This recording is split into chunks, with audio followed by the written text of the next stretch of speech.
Okay, next हमें करना है electron gain enthalpy. What is electron gain enthalpy? देखो नाम से पता चल रहा है गेन मतलब ले रहा है, ऐड कर रहा है आपके पास में।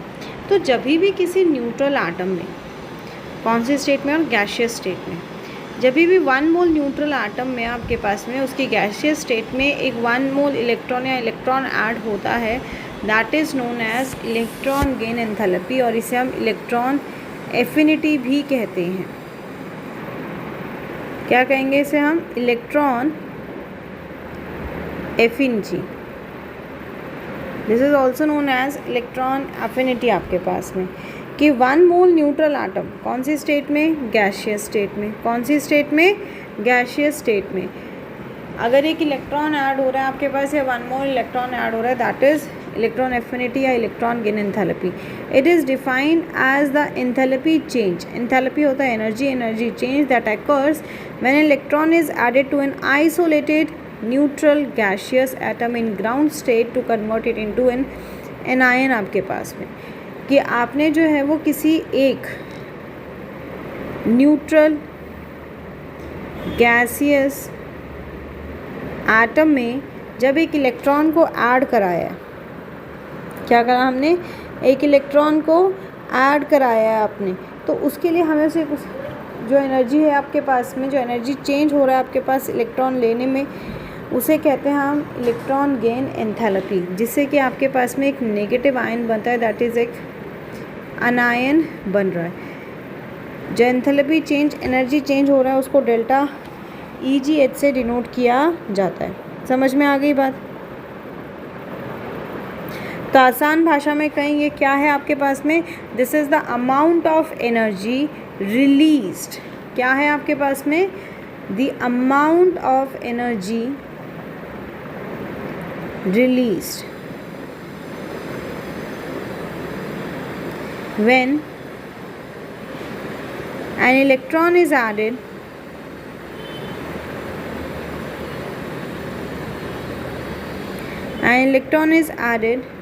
to the outermost shell.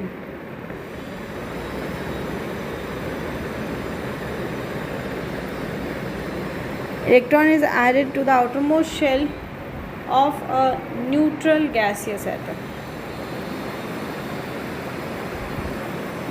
That is known as electron gain enthalpy या फिर इलेक्ट्रॉन एफिनिटी आपके पास में। जैसे आपको एग्जांपल दिया हुआ है कि कोई एक सब्सटेंस है X, वो एक एटम है आपके पास X, वो अपना एक इलेक्ट्रॉन लूज़ कर रहा है, जिससे वो बना रहा है X माइनस, मतलब एक एनायन बना रहा है, राइट? एक एनायन बना रहा है। तो अब यहाँ पे जो आपके पास एनर्जी रिलीज़ है, ये एनर्जी जो है वो डिपेंड करता है, और उस हिसाब से पॉजिटिव भी हो सकती है और ये नेगेटिव भी हो सकती है आपके पास में, कि भाई कोई भी सब्सटेंस जो है वो एनर्जी जब रिलीज़ कर रहा है। जैसे देखो एग्जांपल लेते हैं हम, फ्लोरीन के पास में एक इलेक्ट्रॉन रिलीज़ किया, हमें मिला फ्लोरीन माइनस आयन, दोनों के दोनों गैशियस फॉर्म में। डेल्टा H की वैल्यू निकाली गई तो आया -328 kilo joule per mole, right? Enthalpy, तो इलेक्ट्रॉन गेन एंथैल्पी की बात करें तो इलेक्ट्रॉन गेन एंथैल्पी क्या होगी? It will be 328 kilo joule per mole. समझ में आई बात? ऐसे देखो, सोडियम नाइट्रोजन गैशियस फॉर्म में एक इलेक्ट्रॉन को रिलीज़ कर रहा है, बना रहा है N माइनस। अगेन एंथैल्पी अगर पॉजिटिव है, दैट इज एंथैल्पी इसकी आती है कुछ -31 किलो जूल पर मोल। तो आपके पास जो इलेक्ट्रॉन गेन एंथैल्पी बन जाती है, दैट बिकम्स 31 किलो जूल पर। समझ में आ गई बात? पॉजिटिव वैल्यू जो आपके पास में आ रही है यहाँ पे इलेक्ट्रॉन गेन एंथैल्पी की, जब हमारे पास में पॉजिटिव वैल्यू आ रही है, so this positive value means कि जो इलेक्ट्रॉन एफिनिटी है आपके पास में पॉजिटिव है। इसका मतलब ये हो गया हमारे पास कि जो आपका नेगेटिव आयन फॉर्मेशन प्रोसेस है आपके पास, दैट इज़ F ने एक इलेक्ट्रॉन को लूज़ किया और Fe माइनस बनाया। This process is an exothermic process. कैसा प्रोसेस है? एक्सोथर्मिक। कब? जब एंथैल्पी आपके पास में लेस देन 0 है, तो this is an exothermic process.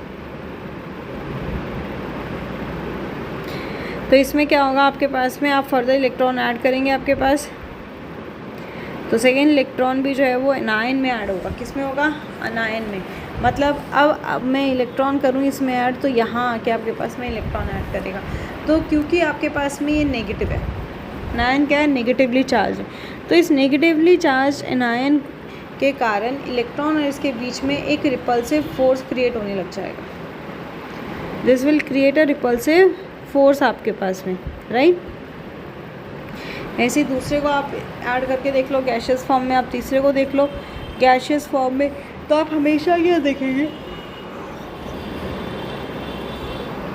आप हमेशा क्या देखेंगे आपके पास में कि भाई हमें उससे कुछ एनर्जी जो है वो देनी पड़ेगी, राइट। हमें उसको कुछ एनर्जी जो है वो देनी पड़ेगी, तो हम उसको जो है वो एनर्जी भी देंगे। तो इसलिए ये बन जाता है आपके पास में एक्सोथर्मिक प्रोसेस, क्योंकि इसमें क्या है आपके पास में energy released when electron is added. जब आपने इलेक्ट्रॉन को ऐड किया तो आपने एनर्जी को लिया नहीं, बल्कि एनर्जी क्या हो गई आपके पास में? रिलीज़ हो गई। अगर कोई बहुत ही ज़्यादा नेगेटिव आपको अनायन देखने को मिले, मतलब उसके इलेक्ट्रॉन एक्सेप्ट करने की टेंडेंसी बहुत ज़्यादा है। ऐसे ही अगर आपने जो है देखें कि energy must be supply to force electron into an atom, वो एनर्जी जहाँ पे सप्लाई की जानी है, कहाँ पे सप्लाई की जाने वाली मोस्टली आते हैं नोबल गैसेस आपके पास में।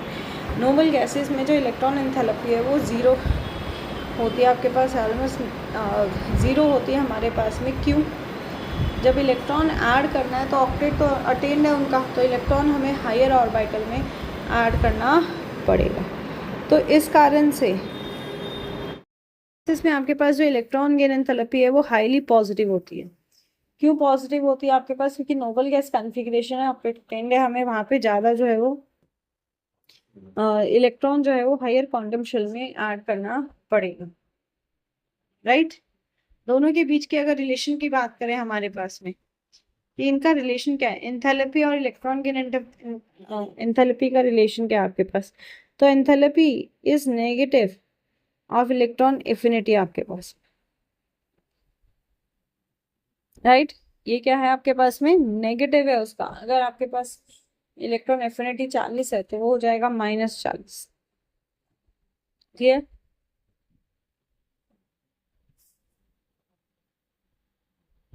ठीक है, तो एब्सोल्यूट जीरो पे क्या होता है आपके पास? थर्मोडायनेमिकली देखें तो एब्सोल्यूट जीरो पे आपके पास में इलेक्ट्रॉन गेन एंथैल्पी आपके पास डिफाइंड होती है हमारे पास कि भाई नेगेटिव इलेक्ट्रॉन गेन एंथैल्पी हमारे पास शो करता है। नेगेटिव का मतलब क्या है? It's an highly exothermic process. कैसा प्रोसेस है भाई? Highly exothermic process. तो क्या समझे आप? सीधी सी बात समझे हमारे पास में कि इलेक्ट्रॉन एफिनिटी आपके पास में सिर्फ फर्स्ट इलेक्ट्रॉन तक सीमित नहीं है, ये आगे वाले की भी बात करती है। मान लो आपने जो है वो आपने एक एटम लिया, न्यूट्रल एटम लिया, आपने उसमें जो है वो एक इलेक्ट्रॉन को ऐड किया, तो आपको मिल गया A-, राइट। क्या मिल गया आपको? A-। यहीं पे कुछ अमाउंट ऑफ एनर्जी रिलीज भी हो गई आपके पास। अब हमें क्या करना है? इसी एनायन को एक और इलेक्ट्रॉन देना है, राइट। A- को आप एक और इलेक्ट्रॉन देना चाह रहे हैं। अब क्योंकि ये ऑलरेडी नेगेटिव है भाई, ये आपके पास में ऑलरेडी नेगेटिव एनायन है आपके पास में, और ये हमारे पास एक नेगेटिव इलेक्ट्रॉन है, तो इनके बीच में क्या होगा? इनके बीच में एक रिपल्सिव फोर्स क्रिएट हो जाता है।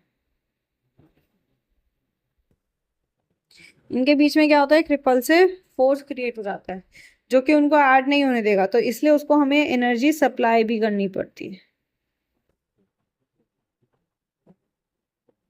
यहाँ हमें एनर्जी सप्लाई करनी पड़ती है, राइट।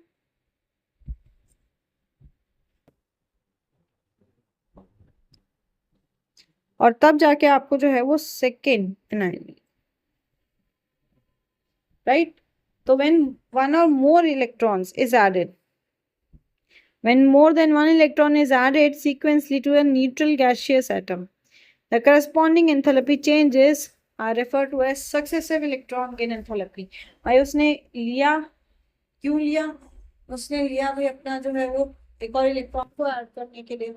तो जब आप उसमें फर्दर ऐड करेंगे तो एफिनिटी भी आपके पास में क्या आएगी? बदल जाएगी। जैसे पहले की बात करें, जो अभी आपको बात समझाई आपके पास में, फॉर नॉन मेटल्स आपके पास पहला इलेक्ट्रॉन का जो एडिशन होता है वो एक्सोथर्मिक प्रोसेस होता है, कि वो एनर्जी को रिलीज करते हैं। इसीलिए डेल्टा H1 जो है वो इनके लिए नेगेटिव है हमारे पास में, क्योंकि जो इनकमिंग इलेक्ट्रॉन है उसको एक पॉजिटिव फोर्स मिलेगा, एक अट्रैक्टिव फोर्स मिलेगा उसके पॉजिटिव न्यूट्रल के कारण, न्यूक्लियस के कारण। वहीं पे अगर हम सेकेंड इलेक्ट्रॉन गियर एंथैल्पी की बात करें, दैट इज डेल्टा EgH2, तो यहाँ पे जो सेकेंड इलेक्ट्रॉन एंथैल्पी आपके पास हमेशा दिखेंगे आप positive, this is always positive आपके पास में, that means it is an endothermic process. कैसा प्रोसेस है? Endothermic process. बढ़ते हैं, बात करते हैं हमारे पास क्या क्या फैक्टर्स है जो इलेक्ट्रॉन गेन एंथैल्पी को, इलेक्ट्रॉन एफिनिटी को अफेक्ट करते हैं आपके पास में। तो देयर आर वेरियस फैक्टर्स, बहुत सारे फैक्टर्स हैं आपके पास में जो अफेक्ट करते हैं आपके पास। सबसे पहला आता है एटॉमिक साइज। ये इलेक्ट्रॉन एफिनिटी अपने पास में इनवर्सली प्रोपोर्शनल है एटॉमिक साइज के, ये बढ़ेगा तो एफिनिटी घट जाएगी। नेक्स्ट आता है screening effect. Screening effect,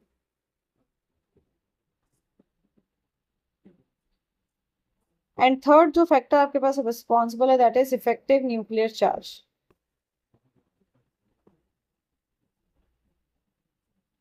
effective nuclear charge, बात करते हैं एटॉमिक रेडियस की आपके पास में। एटॉमिक रेडियस क्या है भाई? सेंटर से लेके एटम के आउटरमोस्ट शेल तक का जो डिस्टेंस है ये आपके पास में एटॉमिक रेडियस है हमारे पास। तो जैसे जैसे ये डिस्टेंस बढ़ेगा, एटम और न्यूक्लियस के बीच का डिस्टेंस भी क्या होगा? बढ़ता जाएगा, राइट। अब एटम और न्यूक्लियस के बीच का डिस्टेंस बढ़ गया, मतलब वो जो पुल आपके पास लग रहा था वो घट गया। इस कारण से अब आसानी से इलेक्ट्रॉन आ सकते हैं, तो इनकमिंग जो आपके पास इलेक्ट्रॉन्स है वो फटाफट आने लगेंगे, जिसके कारण न्यूक्लियर चार्ज कम हो जाएगा आपके पास में। न्यूक्लियर चार्ज कम हो गया तो स्टेबिलिटी ऑफ आपके एटम की कम रहेगी, वो अपना कभी भी अपनी स्टेबिलिटी को छोड़ सकता है। तो एटॉमिक साइज की बात करें तो एज एटॉमिक साइज इंक्रीज, जैसे एटॉमिक साइज बढ़ेगी आपके पास में, the distance between the nucleus and the incoming electron increases. अंदर वाले न्यूक्लियस के इलेक्ट्रॉन्स का और आउटर इलेक्ट्रॉन्स का जो डिस्टेंस है वो बढ़ जाता है, जिससे कि उनका जो न्यूक्लियर अट्रैक्शन है वो भी घट जाए। न्यूक्लियर अट्रैक्शन घटा तो आसानी से आप अंदर ले पाएंगे। क्लियर? सेम ट्रेंड अगर आप ग्रुप में देखें तो डाउन द ग्रुप जाते जाते आपकी जो इलेक्ट्रॉन एफिनिटी है, इलेक्ट्रॉन गियर एंथैल्पी है, डाउन द ग्रुप जाते जाते आपके पास में वो पॉजिटिव होती जा रही है, वो घट नहीं रही है। अब क्या हो रहा है आपके पास में? वो पॉजिटिव होती जा रही है किसी भी एक पीरियड में। बात कर रहे थे कि इलेक्ट्रॉन गेन एंथैल्पी आपके पास में तीन चीज पे डिपेंड करती है, एटॉमिक साइज पे, स्क्रीनिंग इफेक्ट पे, एंड इफेक्टिव न्यूक्लियर चार्ज पे। सबसे पहले हमने बात की थी एटॉमिक साइज के बारे में। देखो एटॉमिक साइज जैसे जैसे बढ़ेगा, एटॉमिक साइज आपके पास में जैसे जैसे बढ़ रहा है, भाई 2 शेल है, 3 शेल हुए, एटॉमिक साइज आपके पास बढ़ गया, यहां से यहां तक का आपके पास में जो डिस्टेंस है आपके पास में बढ़ जाता है आपके पास में, राइट। तो जैसे डिस्टेंस बढ़ा आपके पास में, अब क्या होगा आपके पास में कि जो न्यूक्लियस है, हमें पता है कि न्यूक्लियस पॉजिटिवली चार्ज होता है and electron is negatively charge, और इन दोनों के बीच में एक अट्रैक्टिव फोर्स एक्ट करता है, जिस कारण से न्यूक्लियस हमारा जो है वो इलेक्ट्रॉन को अपने पास होल्ड करके रखता है, राइट, है कि नहीं। अगर हम सेकेंड शेल तक की बात करें, आपके पास डिस्टेंस कम है, तो जैसे जैसे डिस्टेंस बढ़ रहा है, ये जो इफेक्टिव न्यूक्लियर चार्ज है, मतलब न्यूक्लियस का जो अट्रैक्शन है, that is positive negative charge का जो अट्रैक्शन है, ये अट्रैक्शन क्या होता जाएगा? कम होता जाएगा, है कि नहीं। अब अगर आपके पास में इलेक्ट्रॉन अंदर आना चाहेगा, तो क्या हमारा न्यूक्लियस उसको उतनी ही मजबूती से होल्ड कर पाएगा? नहीं होल्ड कर पाएगा। क्यों? क्योंकि इफेक्टिव न्यूक्लियर चार्ज कम हो रहा है आपके पास में, जिस कारण से जो पॉजिटिव और नेगेटिव के बीच में फोर्स ऑफ अट्रैक्शन है वो कम होता जा रहा है। फोर्स ऑफ अट्रैक्शन कम होगा तो मतलब जो बाहर इलेक्ट्रॉन आपके पास में, ये इलेक्ट्रॉन बाहर आया, ये इलेक्ट्रॉन को उतने स्ट्रॉन्ग पुल के साथ में हमारा न्यूक्लियस होल्ड नहीं कर पाएगा। आई बात समझ में?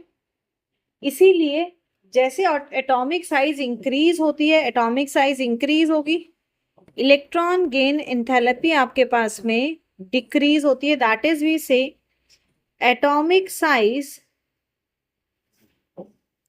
या आप कहो इलेक्ट्रॉन गेन एंथैल्पी, मैं EGA लिख रही हूं, is inversely proportional to atomic size. Electron gain enthalpy क्या है आपके पास में? इनवर्सली प्रोपोर्शनल है किसके साथ में? एटॉमिक साइज के साथ। सेम चीज डाउन अ ग्रुप देखो, डाउन अ ग्रुप क्या होता है आपके पास में? पहला एलिमेंट एक शेल, दूसरे में गया आपके पास में ये था 1s2, I am sorry 1s2, sorry 2 नहीं, 1s1, 2s1 and then 3s1। मतलब क्या हुआ आपके पास में? जब आप डाउन द ग्रुप जा रहे हो, नंबर ऑफ शेल इंक्रीज हो रहा है, नंबर ऑफ शेल इंक्रीज हो रहा है, मतलब एटॉमिक साइज इंक्रीज हो रहा है। तो एटॉमिक साइज अगर इंक्रीज हो रहा है तो इलेक्ट्रॉन गेन एंथैल्पी आपके पास में जो है वो डिक्रीज होता जाएगा। इसीलिए down the group electron gain enthalpy becomes less negative. समझ में आई बात?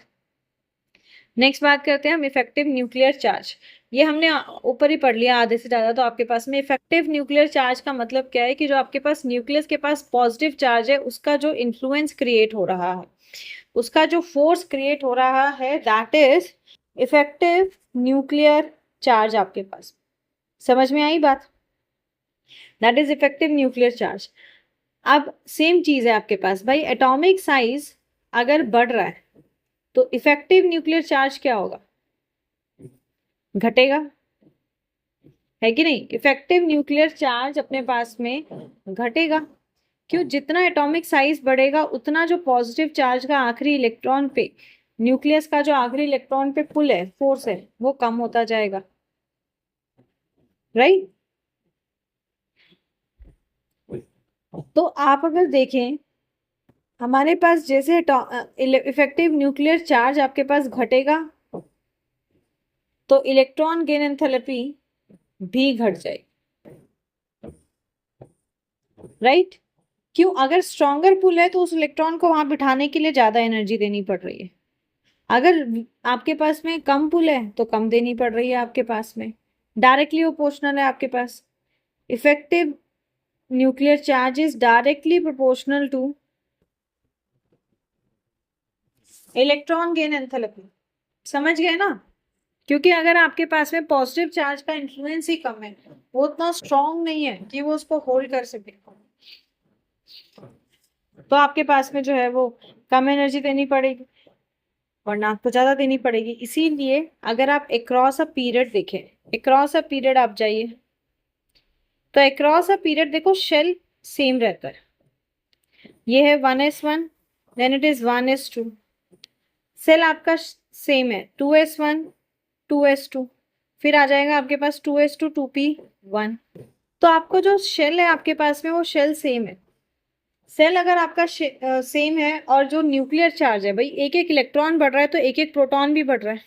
राइट? एक एक इलेक्ट्रॉन बढ़ रहा है तो एक एक प्रोटॉन भी बढ़ रहा है भाई। इसमें मान लो आपके पास 10 प्रोटॉन है, बाहर आउटर मोस्ट शेल में आपके पास में ये पूरा मिला के 10 प्रोटॉन, 10 इलेक्ट्रॉन थे भाई, बैलेंस चार्ज था आपके पास में। अब क्या हुआ भाई, आपके पास हो गए 11 प्रोटॉन, सेम शेल है आपके पास में, एक इलेक्ट्रॉन बढ़ गया। तो हर एक शेल की अपनी एनर्जी क्या है? फिक्स्ड है कि नहीं? हर एक शेल की अपनी एनर्जी क्या है? फिक्स्ड है। तो जब न्यूक्लियर चार्ज, जब सिर्फ शेल आपके पास में शेल नहीं बढ़ रहा है, सिर्फ इलेक्ट्रॉन बढ़ रहा है आपके पास में, तो इफेक्टिव न्यूक्लियर चार्ज जो है वो ज्यादा स्ट्रांग हो जाता है। इसीलिए अक्रॉस अ पीरियड अगर हम देखें तो जो हमारे पास एंथैल्पी होती है वो मोर नेगेटिव होती है। आगे बात समझ में? एंथैल्पी क्या होगी आपके पास में? More negative. नेक्स्ट बात करते हैं हम इलेक्ट्रॉनिक कॉन्फ़िगरेशन की। इलेक्ट्रॉनिक कॉन्फ़िगरेशन की अगर हम बात करें, बैठ जाओ बैठ जाओ, तो आप देखो आपके पास इलेक्ट्रॉनिक कॉन्फ़िगरेशन की बात करें तो हमारे पास में स्टेबल इलेक्ट्रॉनिक कॉन्फ़िगरेशन है एंड अनस्टेबल इलेक्ट्रॉनिक कॉन्फ़िगरेशन है। देखो स्टेबल क्या होते हैं आपके पास? जो फुलफिल्ड होते हैं, जो फुलफिल्ड कॉन्फ़िगरेशंस हैं दोज आर स्टेबल या फिर आपके पास हाफ फिल्ड, दोनों ही स्टेबल होते हैं। आइदर इट्स फुल फिल्ड और इट्स हाफ फिल्ड, ये स्टेबल इलेक्ट्रॉनिक कॉन्फ़िगरेशन होते हैं हमारे पास में। तो जो आपके पास स्टेबल इलेक्ट्रॉनिक कॉन्फ़िगरेशन है, जैसे आप देखो NH2 NP6, ये फुलफिल्ड कॉन्फ़िगरेशन है भाई, s ऑर्बिटल भी पूरा भरा हुआ है, p ऑर्बिटल भी पूरा भरा हुआ है। NP3 अगर हम ले लें, that is p orbital is half filled, p orbital is half filled आपके पास में। तो ये स्टेबल है आपके पास। अगर ये स्टेबल है तो ये किसी और इलेक्ट्रॉन को लेना चाहेंगे? नहीं लेना चाहेंगे, बिल्कुल भी नहीं लेना चाहेंगे, क्योंकि वो इलेक्ट्रॉन इनकी स्टेबिलिटी को डिस्टर्ब करेगा। इसीलिए अगर किसी का हाफ फिल्ड या फुल फिल्ड इलेक्ट्रॉनिक कॉन्फ़िगरेशन है तो उसकी जो इलेक्ट्रॉन गेन एंथैल्पी आपको मिलेगी, 0 मिलेगी या बहुत ही कम मिलेगी या पॉजिटिव मिलेगी। जैसे नोबल गैसेस की बात करें, हीलियम, नियॉन, आर्गन आपके पास में, इनकी इलेक्ट्रॉन नेगेटिविटी जो होती है, इलेक्ट्रॉन गेन एंथैल्पी होती है, इलेक्ट्रॉन एफिनिटी होती है, इट्स पॉजिटिव और इट्स आइदर 0। वहीं पे हमारे पास में जो ग्रुप 2 के एलिमेंट्स है, जैसे बेरिलियम, मैग्नीशियम, कैल्शियम आपके पास में, ये आपके पास में, इवन नाइट्रोजन आपके पास ऑलमोस्ट 0 या पॉजिटिव इलेक्ट्रॉन के एंथैल्पी अपने पास में रखते हैं। Again due to the reason भाई आपके पास में ये हाफ फिल्ड हो जाते हैं हमारे पास, तो ये ज्यादा स्टेबल हो जाते हैं। समझ में आई बात? यहीं पे एक मैंने आपको एक और चीज बताई थी, screening effect. Screening effect, electron gain enthalpy is inversely proportional to screening effect आपके पास में। दैट इज, अगर आपका स्क्रीनिंग इफेक्ट बढ़ रहा है, इलेक्ट्रॉन गेन एंथैल्पी घटेगा, और अगर आपका स्क्रीनिंग इफेक्ट घट रहा है तो आपका इलेक्ट्रॉन गेन एंथैल्पी बढ़ेगा। इनवर्सली प्रोपोर्शनल होता है आपके पास, राइट? अच्छा, स्क्रीनिंग इफेक्ट जिसको नहीं याद है वो समझो, स्क्रीनिंग इफेक्ट क्या है आपके पास में। स्क्रीनिंग इफेक्ट को हम शील्डिंग इफेक्ट भी कहते हैं।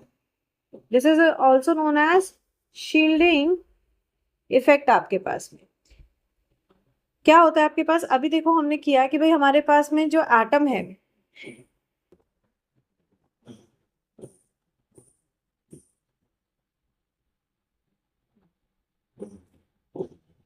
अभी हमने किया कि भाई जो हमारे पास एटम है उसके न्यूक्लियस, न्यूक्लियस के कारण आपके पास एक अट्रैक्टिव फोर्स है भाई, ये इलेक्ट्रॉन है आपके पास में, ये इसकी तरफ अट्रैक्ट हो रहे हैं, इनके बीच में एक अट्रैक्टिव फोर्स क्रिएट हो रहा है आपके पास। भाई ये नेगेटिवली चार्ज है, इलेक्ट्रॉन्स आर नेगेटिवली चार्ज, तो इन दोनों के बीच में एक रिपल्शन है, इधर रिपल्शन है, इधर रिपल्शन है, इधर रिपल्शन है, but at the same time आपके पास में इलेक्ट्रॉन और न्यूक्लियस के बीच में एक अट्रैक्टिव फोर्स क्रिएट हो रहा है, चाहे वो आउटर मोस्ट है या आपके पास में इनर है, इनके बीच में एक अट्रैक्टिव फोर्स क्रिएट होता है आपके पास। समझ में आई बात? शील्डिंग इफेक्ट क्या है आपके पास में? शील्डिंग इफेक्ट कहता है कि जो अट्रैक्टिव फोर्स है ये कम हो जाता है, मतलब एटम और nucleus, sorry electron and nucleus, specially जो आउटर मोस्ट वैलेंस इलेक्ट्रॉन है आपके पास में, उसमें जो है वो इनर शेल के कारण एक शील्ड बन जाती है, जिस कारण से आपका जो आउटर मोस्ट इलेक्ट्रॉन पे अट्रैक्टिव फोर्स है न्यूक्लियस का वो घट जाता है। समझ में आ रही बात? उसे कहते हैं हम शील्डिंग इफेक्ट आपके पास, that is reduction in the attractive force between atoms, nucleus and its outer valence electron caused by repulsive actions of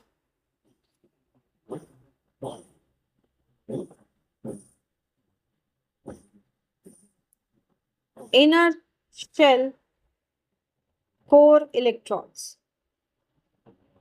ठीक है भाई, जो इनर शेल आपके पास में इलेक्ट्रॉन्स है, मतलब इन दोनों के बीच में जो आपके पास में रिपल्सिव है, इलेक्ट्रॉन इलेक्ट्रॉन के बीच में रिपल्सिव फोर्स है, इस रिपल्सिव फोर्स के कारण जो अट्रैक्टिव फोर्स में आपके पास रिडक्शन आता है, that is known as shielding effect. याद नहीं है तो दोबारा देख लीजिए। शील्डिंग इफेक्ट ऑर्बिटल्स में अगर हम देखें तो एस में सबसे ज्यादा, पी में उससे कम, डी में उससे कम, एंड एफ में उससे भी कम आपके पास। ठीक है, चलिए, बहुत अच्छी बात है। तो एक बार फटाफट देख लो, अक्रॉस द पीरियड अगर हम बात करें, अक्रॉस द पीरियड आप देखें तो आपके पास में ये ज्यादा नेगेटिव होता है हमारे पास। क्यों? क्योंकि एटॉमिक साइज बढ़ रहा है, इफेक्टिव न्यूक्लियर चार्ज आपके पास इंक्रीज हो रहा है। डाउन अ ग्रुप की अगर हम बात करें, that is top to bottom हम बात करें आपके पास में, तो ये लेस नेगेटिव होता है आपके पास में। क्यों? क्योंकि एटॉमिक साइज बढ़ रही है आपके पास, राइट? क्या हो रहा है आपके पास में? एटॉमिक साइज आपके पास में इंक्रीज हो रही है। एंड दो चीजें हैं, एक तो इंक्रीज इन एटॉमिक साइज, दूसरा शील्डिंग इफेक्ट। मतलब आपको जब भी क्वेश्चन आता है, आपको क्वेश्चन में देखना होगा कि भैया अक्रॉस अ पीरियड की बात कर रहा है या डाउन अ ग्रुप की बात कर रहा है। आप उस हिसाब से बता सकते हैं कि भाई ये किस तरीके से आपके पास में कम है या ज्यादा है। क्लियर? अब देखो, क्वेश्चन आता है आपके पास कई बार क्लोरीन और फ्लोरीन में, कई बार क्वेश्चन आता है आपके पास में। हमारे पास बहुत सारे ऐसे क्वेश्चन आएंगे जिसमें हमें क्लोरीन और फ्लोरीन के बीच में रिलेशन बताना है। तो इलेक्ट्रॉन गेन एंथैल्पी क्लोरीन की ज्यादा होती है फ्लोरीन से। Chlorine has more electron gain enthalpy than fluorine आपके पास में। क्यों? रीजन क्या है? देखो, इलेक्ट्रॉन गेन एंथैल्पी का मतलब है आउटर मोस्ट इलेक्ट्रॉन को अपने अंदर लेके आना। आउटर मोस्ट इलेक्ट्रॉन को अपने अंदर लेके आना आपके पास में। और वहीं पे अगर हम देखें फ्लोरीन में आपके पास में, तो फ्लोरीन का जो एटॉमिक रेडियस है वो बहुत छोटा है। जो हमारे पास फ्लोरीन है, फ्लोरीन का एटॉमिक रेडियस, पहली चीज तो भाई इसका एटॉमिक रेडियस, एटॉमिक रेडियस आपके पास में जो है वो बहुत ज्यादा छोटा है। इस कारण से शील्डिंग इफेक्ट क्रिएट हो जाता है आपके पास में। जो आउटर मोस्ट इलेक्ट्रॉन को उसमें रखना, उसको होल्ड करना आसान नहीं होता आपके पास में, राइट? सेकेंड चीज क्या है आपके पास कि फ्लोरीन जो है वो ज्यादा इलेक्ट्रोनेगेटिव है क्लोरीन से। That is electron losing tendency, electronegativity तो वो ज्यादा है आपके पास। तो आप दो रीजन बताएंगे आपके पास, पहला फ्लोरीन इज मोर इलेक्ट्रोनेगेटिव, दूसरा fluorine atomic radius is extremely small so the incoming electron enters a compact 2p super subshell where it suffer severe inter atom electronic repulsion. समझ में आ गई बात? चलिए, तो ग्रुप 17 में आपके पास किस तरह से इंक्रीज होती है? इट इज आयोडीन की सबसे कम, देन ब्रोमीन की, देन फ्लोरीन की, एंड देन क्लोरीन की। इस रेट में आपके पास में जो है वो इंक्रीज होती है। कई बार क्वेश्चन आता है, देखो किस किस पे आता है। एक तो ये आपको बता दिया क्लोरीन और फ्लोरीन का आपके पास में। ऐसे ही क्वेश्चन आते हैं आपके पास में ऑक्सीजन और सल्फर में से किसकी है, तो ऑक्सीजन की कम होती है और सल्फर की ज्यादा होती है। नाइट्रोजन फॉस्फोरस की बात करें, नाइट्रोजन की कम होती है, फॉस्फोरस की ज्यादा होगी। बेरिलियम और एल्यूमिनियम की बात करें तो आपके पास में एल्यूमिनियम की ज्यादा होती है हमारे पास। रीजन यही है आपके पास में कि जो इलेक्ट्रोस्टैटिक अट्रैक्टिव पुल है हमारे पास न्यूक्लियस की तरफ, वो सेकेंड पीरियड में आके जो है वो कंपेयर टू अदर आपके पास में डिक्रीज हो जाता है आपके पास। तो वो अनफेवरेबल कंडीशन देता है, जिस कारण से साइज बहुत छोटी हो जाती है। और रिपल्शन, जो इंटर इलेक्ट्रॉनिक रिपल्शंस है, वो इलेक्ट्रॉन एफिनिटी को, इलेक्ट्रॉन गेन एंथैल्पी को डिक्रीज कर देते। क्लियर? सेम फॉर सल्फर और ऑक्सीजन। सल्फर और ऑक्सीजन की अगर हम बात करें तो ऑक्सीजन का जो है वो लो इलेक्ट्रॉन गेन एंथैल्पी होता है आपके पास में, that is -141 kilo joule per mole. Sulphur के कंपैरिजन में सल्फर का जिसका -200 होता है आपके पास। अगेन सेम चीज है, स्मॉल शेल आपके पास में 2p है, and high electron electron repulsion create हो गया। देखो रीजन, केमिस्ट्री में रीजन देना आना चाहिए, केमिस्ट्री में रीजन देना आना चाहिए। अब कुछ क्वेश्चंस देखो जो बार बार आते हैं। Why is the second electron gain enthalpy of oxygen positive even though O2 minus attains a stable noble gas configuration? कहता है second electron gain enthalpy oxygen की जो है वो पॉजिटिव है। सेकेंड इलेक्ट्रॉन गेन एंथैल्पी क्या है? पॉजिटिव है। जबकि O2 माइनस जो है वो नोबल गैस कॉन्फ़िगरेशन ले आता है। क्यों? और देखो, अब कैसे का तो जवाब यही है। आप ऑक्सीजन की बात करते हैं, ऑक्सीजन का जो है वो हमारे पास में होते हैं भाई कितने इलेक्ट्रॉन्स? 2 6 8 इलेक्ट्रॉन्स है, ठीक है। तो जब उसने एक इलेक्ट्रॉन ले लिया, मतलब वो बन गया 2 7, तो आ गया उसमें O माइनस। ये माइनस चार्ज और जो पॉजिटिव आपके पास में चार्ज है, उसके कारण जो आपके पास इंटर इलेक्ट्रॉनिक रिपल्शन है,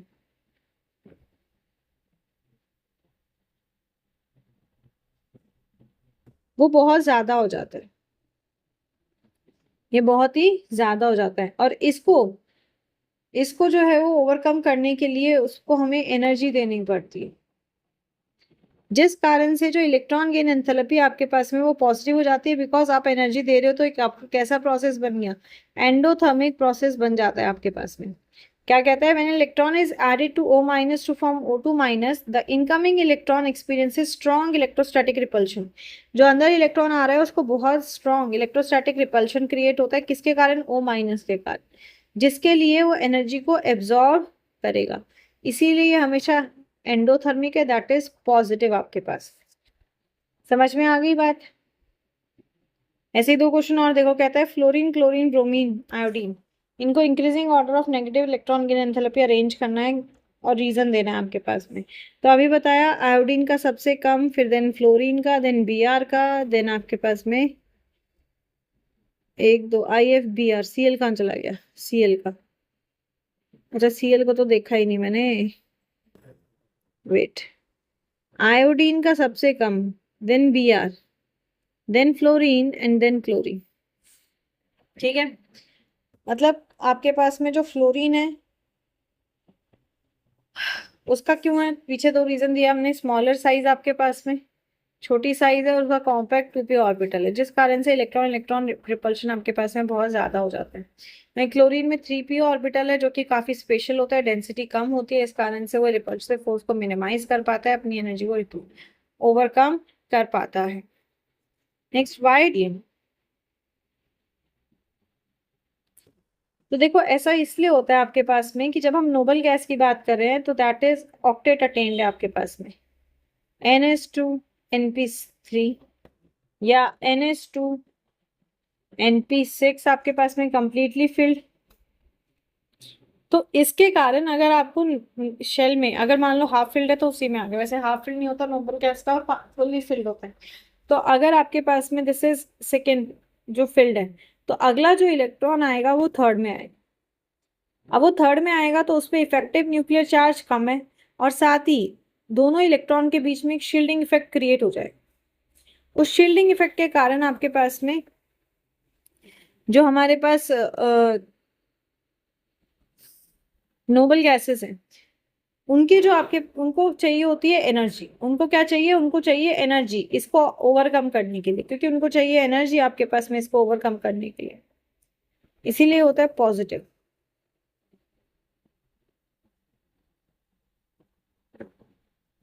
वहीं पे हेलोजन की बात करें तो हेलोजन का जो आउटरमोस्ट कॉन्फ़िगरेशन है आपके पास, दैट इज 7, आपके पास ऑक्टेट कंप्लीट करने के लिए एक इलेक्ट्रॉन चाहिए, राइट, ऑक्टेट कंप्लीट करने के लिए एक इलेक्ट्रॉन चाहिए, क्योंकि हेलोजेंस की एटॉमिक साइज छोटी है, आपके पास में इफेक्टिव न्यूक्लियर चार्ज स्ट्रॉन्ग है, इसलिए वो आसानी से एक इलेक्ट्रॉन ले लेते हैं अपनी एनर्जी को रिलीज करके, कुछ एनर्जी रिलीज करेंगे ताकि वो इलेक्ट्रॉन वहां पे अपनी जगह बना ले।